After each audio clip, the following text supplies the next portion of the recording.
This week on Talking Real, we have special guest Cathy Perez-Whiteside to talk to us about all the challenges, difficulties, and opportunities in multilingual transactions when dealing with clients who speak a language other than English. So join us for this fascinating discussion into the life of a bilingual realtor.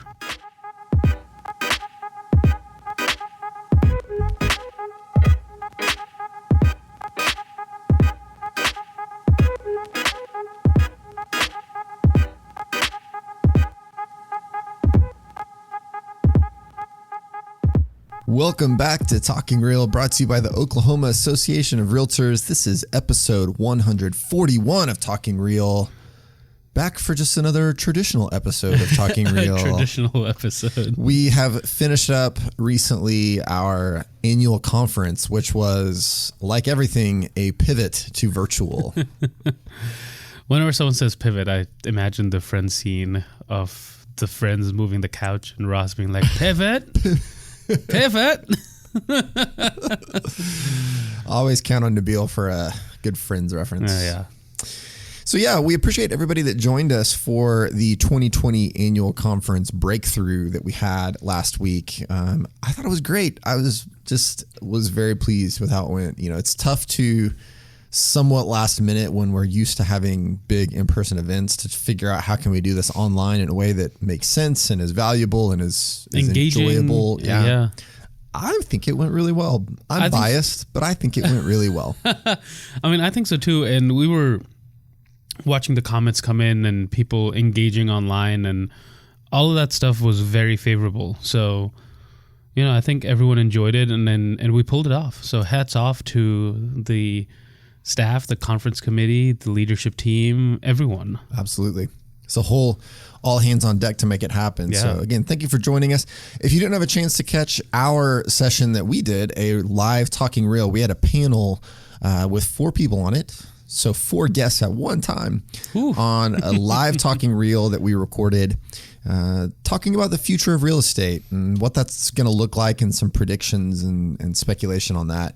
You can still listen to that even if you missed conference or you weren't able to make that session. Just go back to last week's Talking Real episode and check it out. You've got that full session there where you can hear just a lot of different and interesting and I think very hopeful perspectives on the future of real estate.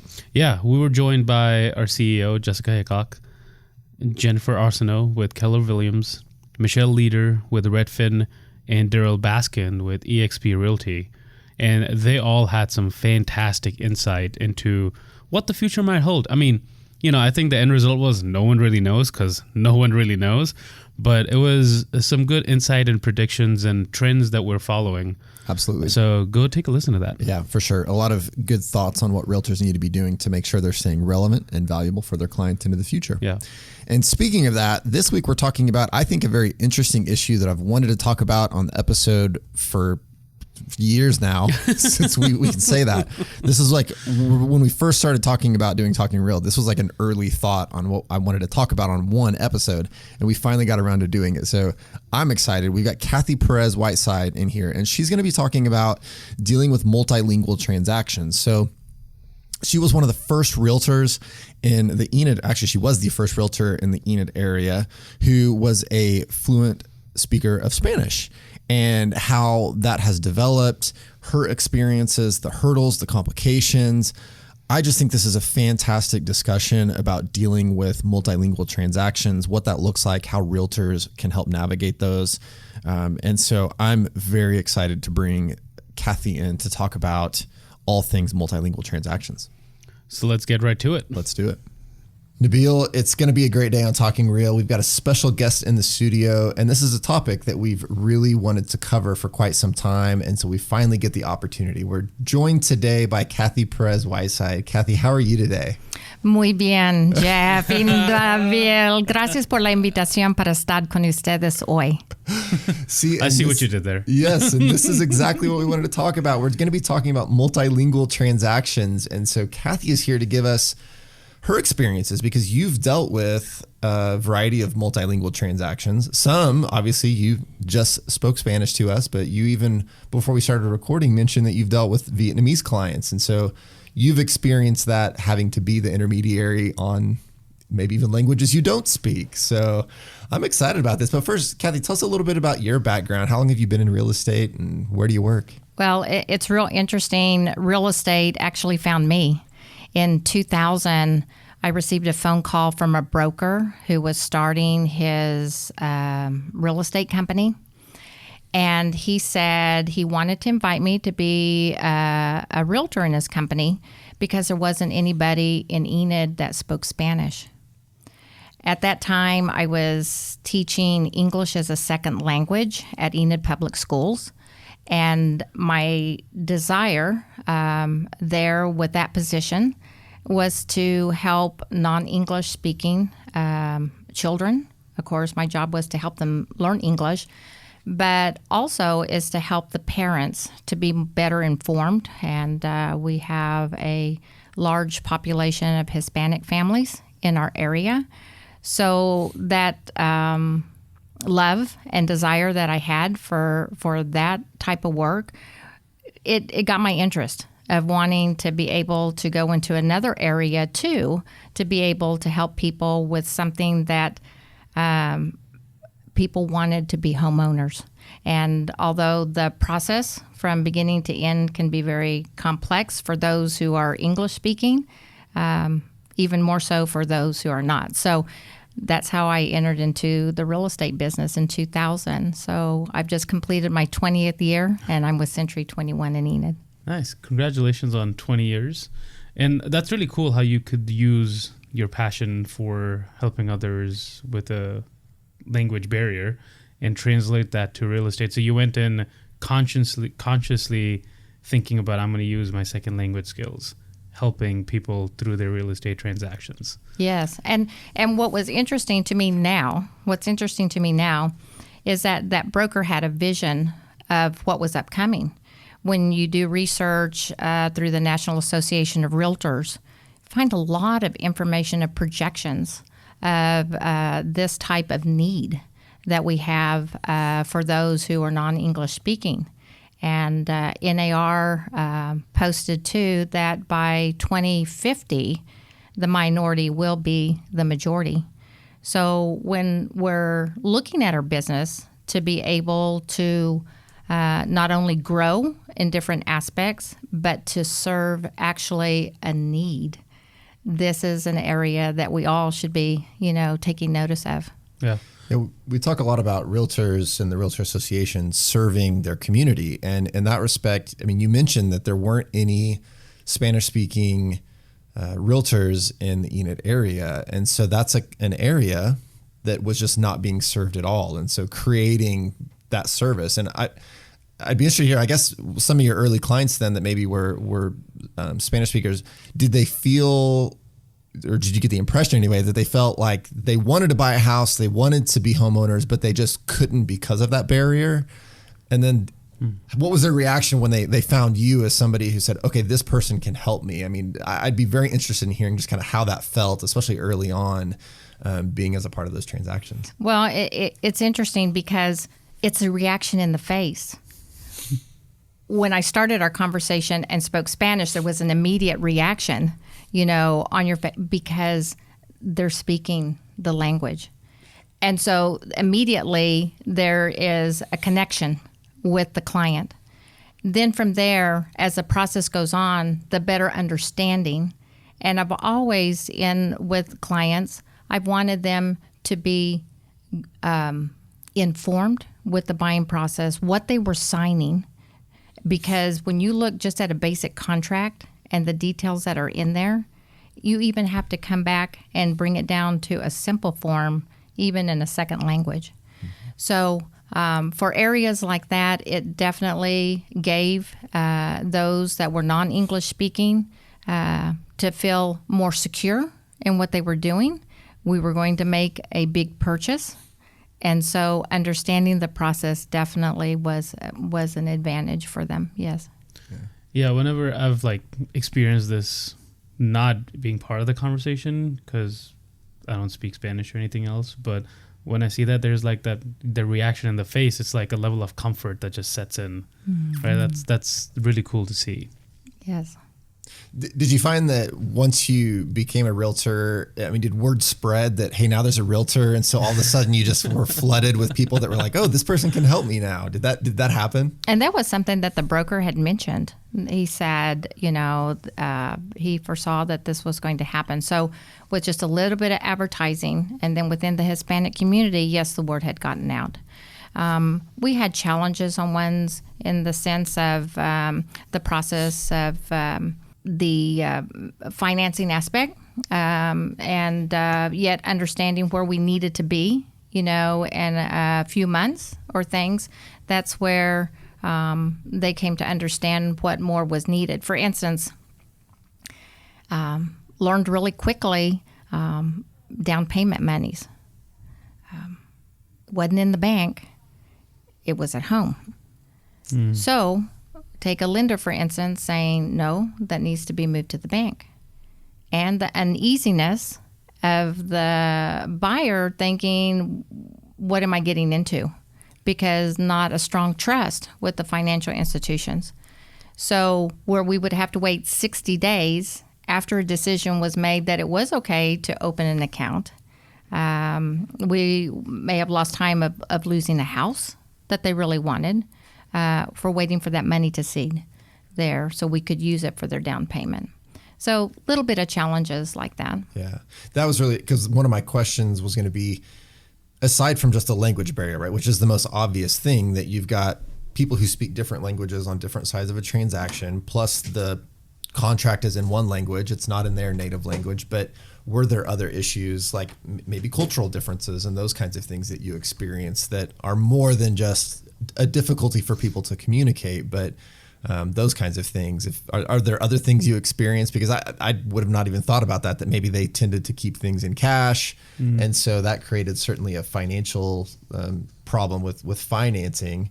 And on top of that, not just the contract, but also just lending in general. I mean, I assume there are some lenders out there that have people who speak Spanish or other languages, but it's a lot harder to find, I assume. Right. And does it become more trustworthy when it's in the same language? Oh, yes. Recently with the Vietnamese family that I had the privilege to work with, a lender in Enid said, we have interpreters in several languages. Oh. So there are services out there that some of the lenders are reaching to be able to have on hand to help ones who are non-English speaking. So that was very encouraging, especially when we were talking about dollars, to how that was all going to come in play, and what that type of loan product meant and what the responsibilities would be with that. So that definitely is a help there. We're even seeing now that there are lenders that have loan applications in Spanish. So that has been helpful too, because I've done a lot of translating, for the buyer to help them, get their information, filled out. So before it was all in English when I started in 2000, but now we're seeing some of those changes. Literature, such as how to protect your family from lead-based paint. That one now has been in Spanish for many years since I've been selling real estate. So that we are getting some information in different languages that are being very helpful. Yes. Yeah. I know at the federal level that there's a lot more federal forms and documents and things like that. If there's, maybe a federal loan involved, that they're going to be more likely to have something translated into different languages. I know at the state level, probably nothing.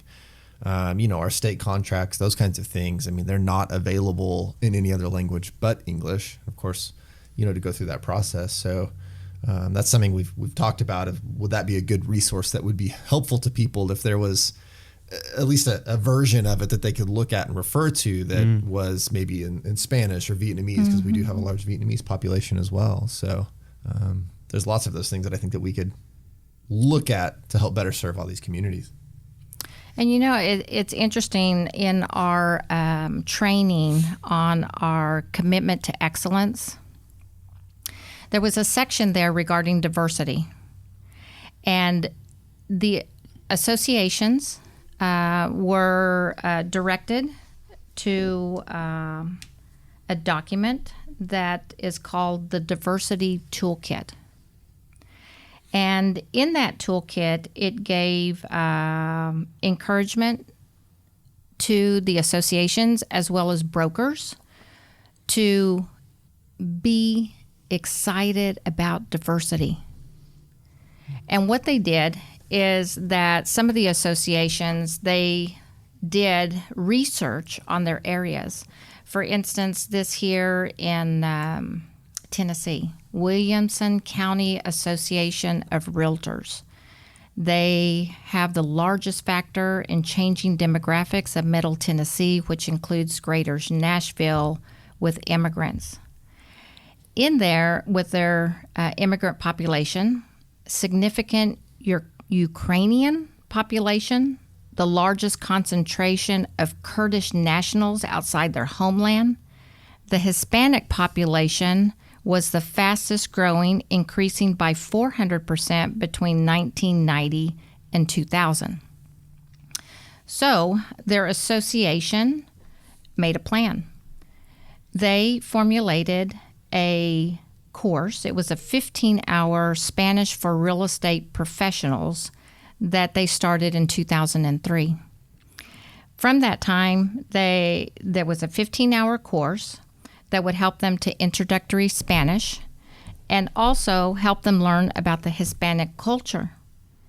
It was interesting that after they had gone to a level where they were able to speak a comfortable basic Spanish, then they offered another 8-hour following course to emphasize real estate terminology. So they understood regarding their area and the needs and formulated a plan. That class is very beneficial for their association and the area that they served. The other area that I appreciate is the brokers then got really involved because of these other languages that were there and started recruiting ones to become realtors. This now is playing a part in helping them become, other immigrants to become homeowners. So I think we could all take a lesson from that too. If we're stepping back and seeing what is our need in our area to look for those opportunities to be able to help ones with homeownership. Yes. I think that's a great example of research and acting on that research. And I think that was a good distinction of learning real estate terminology, because even if you speak a different language, you might not use those terms on a regular basis. So translating those might also become a little tricky, even if you are fluent in the language. Maybe that's like your second language and you know it well conversationally. Those terms are really useful. So I think that was a cool addition to that. Yeah. I think that's something, okay, for one, let me just put a plug in for the census real quick, because this is why we need to do the census, right? Because it tells us who is in our community. And so for an organization like us, then we can go to our members and say, look, this is what the community actually looks like. How are we serving those people? Because these are people who want to buy homes. And that language barrier or cultural barrier, whatever it is, may get in the way of somebody taking that step to say, okay, I'm going to go forward and try to, find somebody who can help me buy a home. Like you said, the brokers getting involved and then recruiting people to go get a license from those communities to help serve them. I mean, that's just the kind of thing that we can do. I mean, we know in Oklahoma that we've got something like 10% of our population is Hispanic. I mean, that's 400,000 people in the state of Oklahoma. And you mentioned, and Enid, you were the first person who was a realtor who spoke Spanish. And so this is a large group of people that we need to make sure that we are doing our part to serve. And so them looking at the data and then what's our plan to address it, I had not heard that. I think that's fantastic. And then something unexpected, like, oh, we've got this giant Ukrainian population that maybe nobody knew, right? And so what are they doing to help serve that community? Right. So since you said you were the first one in 2000, since then, have you seen an increase in bilingual realtors specifically entering the profession because they are bilingual and they can help these communities? Yes. So now, Enid, we have approximately 8 Spanish-speaking associates and serving the Hispanic community. This has been very helpful because we have grown. We have grown in the population, just as what was projected, and we continue on that too. And it's real interesting because the National Association of Hispanic Real Estate Professionals, Gen Z, 22.6 million. So we're talking about children newborn to 21. I'm selling houses now to children, that their parents bought in 2000. So, yeah, we're seeing how that is. And the loyalty, too, from these buyers. And so that word's gone out, to their children, too, and look forward to, helping them with their home purchases. Yeah, I appreciate you mentioned NAREP, the National Association of Hispanic Real Estate Professionals. Are you involved in that organization? I am a member, yes, of that. So the social media sites, they help provide different types of seminars that are given, and they're very helpful information to keep us up to date. The one that's coming up on September the 30th speaks about updated lending. So that is something I'm looking forward to listening to. Yeah, that's very cool. I know that, so obviously NAREP, I'm also familiar with AREA, the Asian Real Estate Association of America, yes. That's made up of Asian real estate professionals. And so we've got groups out there that are certainly hard at work trying to make sure those resources are available. But I only recently learned about those organizations. I wasn't aware that they existed. And so that's why I'm hoping maybe we can find ways to collaborate with those as well. Right. Get the word out that they exist as well, because there may be other realtors who would be interested in being, a part of those organizations. Yeah. So. Yeah, because there's a lot of times where you might know something and you assume everyone else knows it, but they don't. Yeah. Yeah. We talked about lenders, and now we've got lenders that are offering some of those services. What about other parts of the transaction, like closings, for example? Are you seeing some adaptation from like title companies, for example, to help have people on staff that speak Spanish to close a transaction? How has that evolved? Yes, Enid has had from time to time ones at title companies that helped there to finish out the transaction there.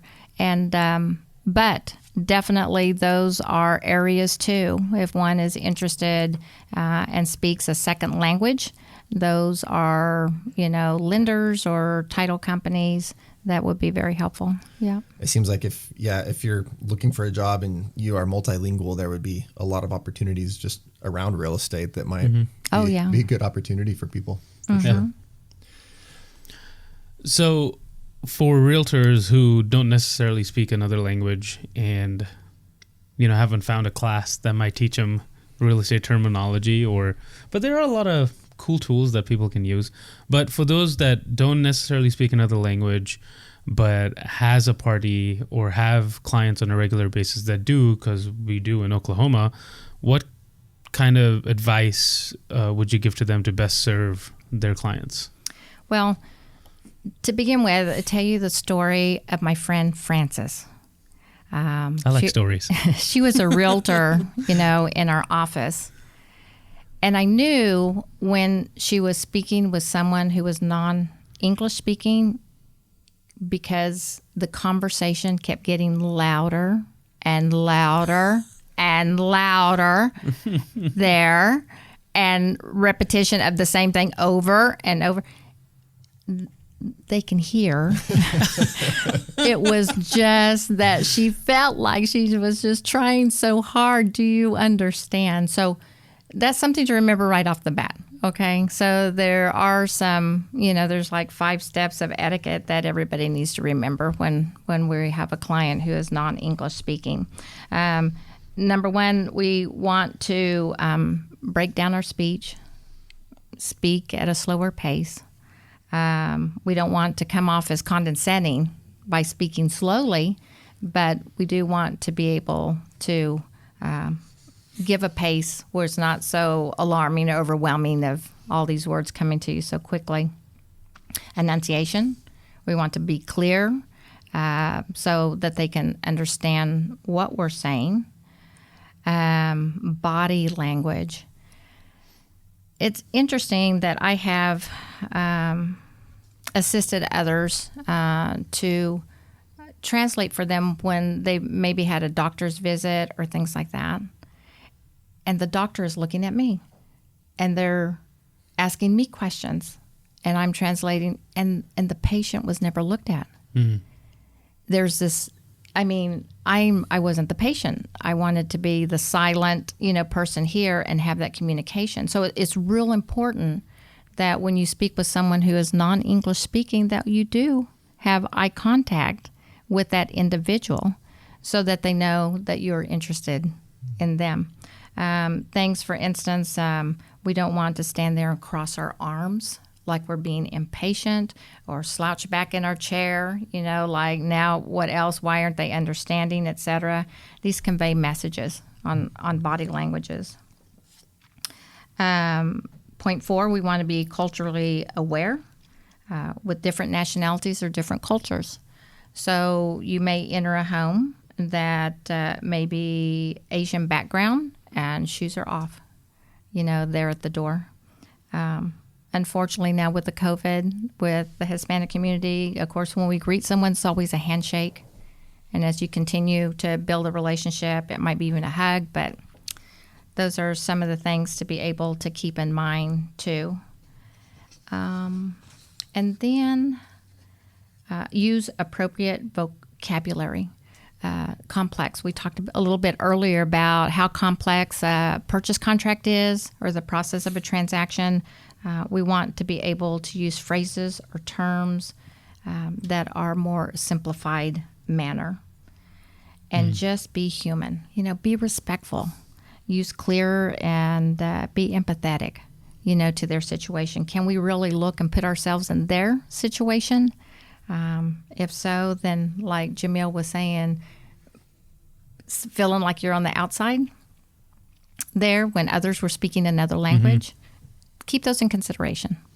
So I think those are helpful points for all of us. Absolutely. It's important to remember that if it's difficult for you, it's just as difficult for them. So, Right. Engaging in those mistakes certainly would, like I said, put yourself in their shoes, that if they had that reaction to you, it would be very off-putting and very difficult. Yeah. So I think those were fantastic points. The first couple of points, it reminded me of a scene from Rush Hour. I don't know if you remember that scene. Oh, yes. This is Jackie Chan and Chris Tucker. And he's like, do you understand the words that are coming out of my mouth? And he's screaming at him. It's that same thing, where he's talking to Jackie Chan. And I think he just assumed that he didn't know. That he's like, I speak English. Yeah. But, but he was yelling at him. And it's like, I can hear you just fine. Yeah. That's a hilarious movie, by the way.